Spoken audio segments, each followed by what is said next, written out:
Alright guys, we're back here with another Mystical Features video. With this one, I am excited to cover, and today we are going to be covering the Ben Drowned story.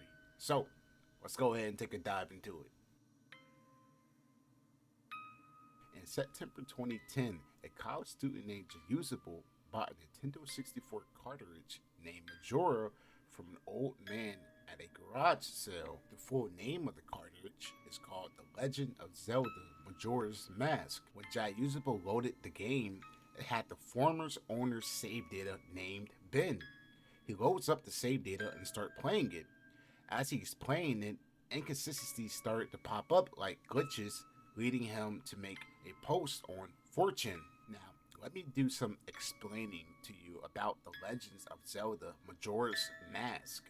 The game is about Link, who is the main character. He gets knocked unconscious and turned into a DQ scrub, which I'll show a picture of.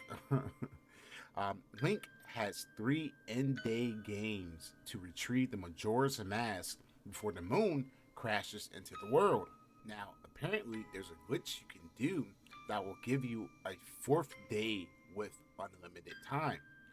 Now, back to the story. Usable tried to perform this glitch, and when he did, that's when he broke the game out of normality. In the game, he ends up in the clock tower alone. There's supposed to be inhabitants there, but they were all gone. He tried advancing in the game by using a end-game ability to reverse time, but as he was doing that, he heard endless laughter from a character in the game called the Happy Mask Salesman.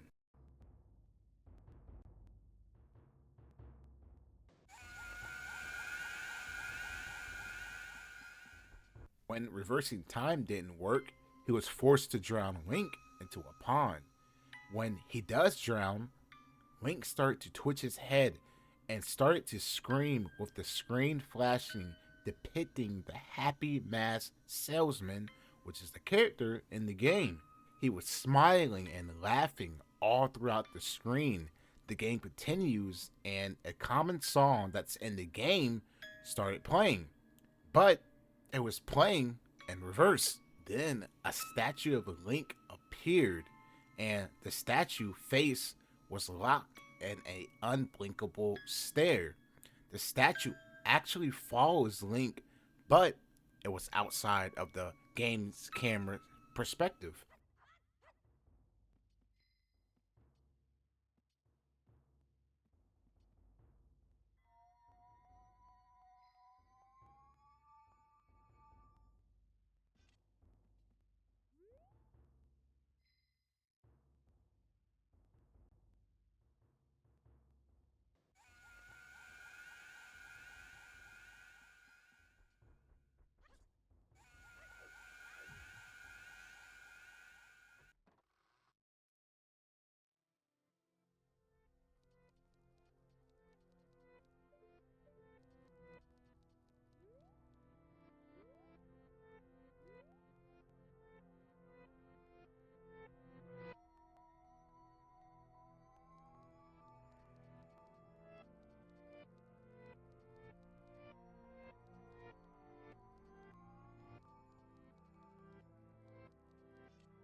Just imagine if you look at a statue and you see it in one spot and you look away, then look back at the statue, you see that the statue has moved closer. That's what the Link statue was doing. It followed him throughout the whole town, and Usable just couldn't get rid of it. Then he finally turned his camera's perspective to face the statue directly. Then, after some time, the screen flashes back to the Happy Salesman and Link. Then soon, the salesman and the statue of Link are locked in place. After playing the game, he experienced more bizarre scenarios. Usable tried to return the game back to the old man, but all he sees is an empty house. The neighbors informed him that the old man had moved, Now, Usable found out that the cartridge belonged to a 12-year-old boy named Ben. Ben unfortunately drowned almost 8 years prior, and it's claimed that Ben's spirit possesses the cartridge and tried to contact Usable in the game and beyond the game. It's claimed that Ben started to possess more Usable electronics like his computer. He states that his wallpaper of his computer changed, depicting the elegy of emptiness, and apparently speaks to him through an online artificial intelligent clever bot. Apparently, Ben uses the elegy statue in the game as its physical form.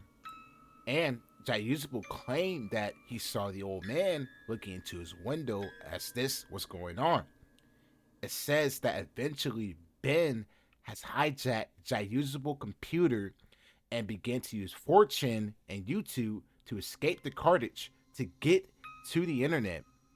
Once Ben got onto the internet, a message was displayed saying, "Now I am everywhere."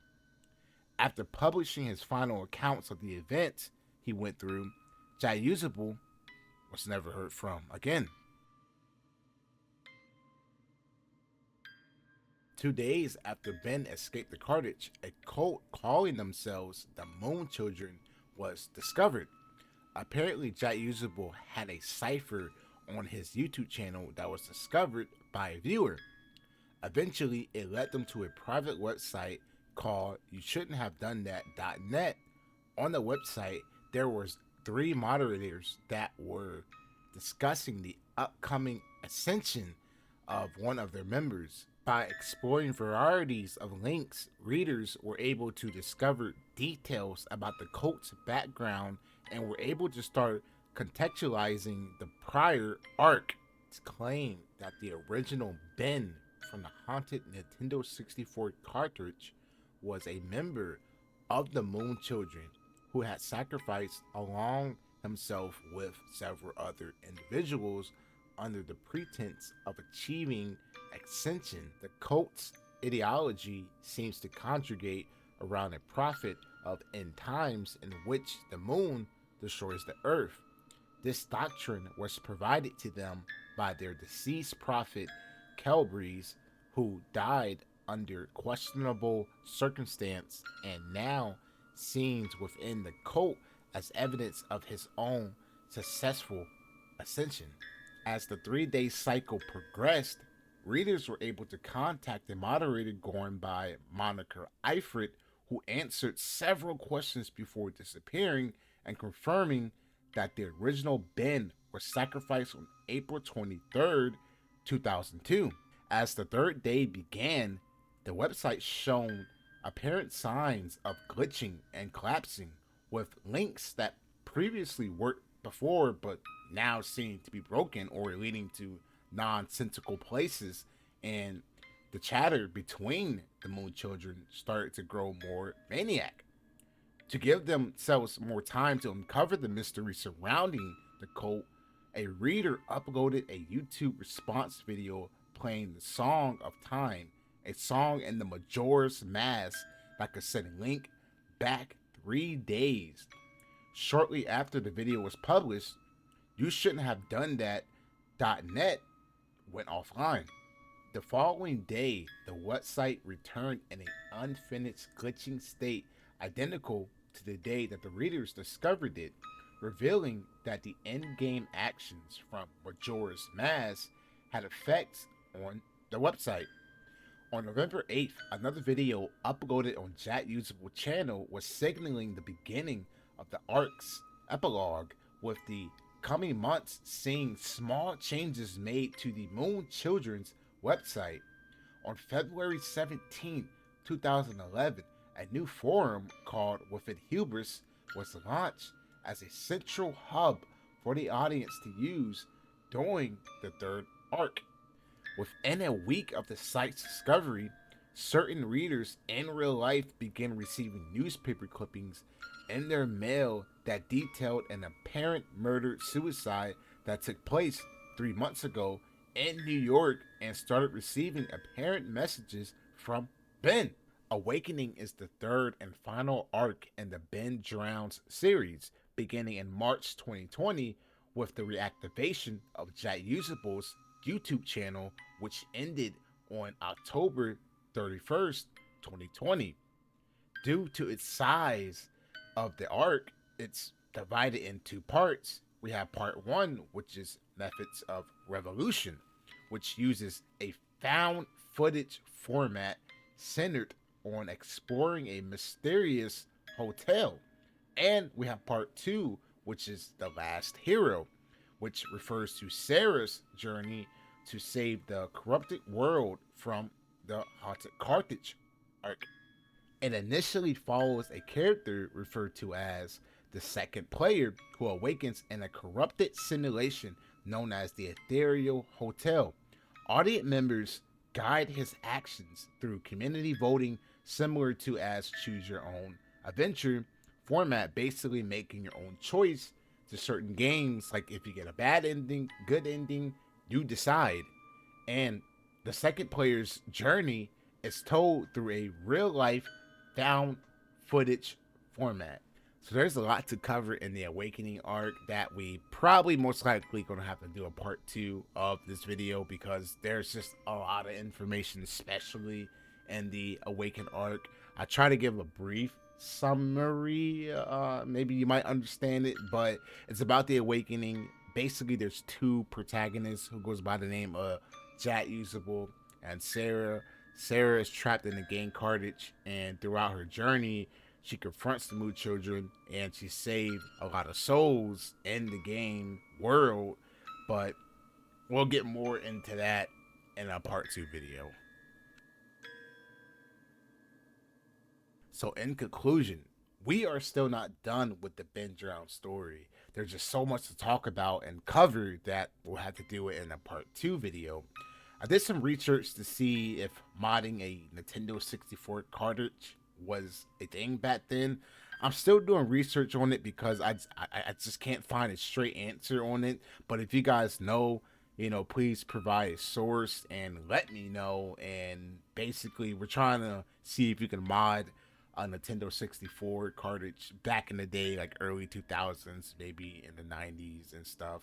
But it'd be much great and appreciated if you guys can provide me an answer on that. But like always, we have questions. Did Ben really sacrifice himself to the Moon Children? Did Ben really haunted a Nintendo 64 cartridge? Is the Moon Children really a real cult?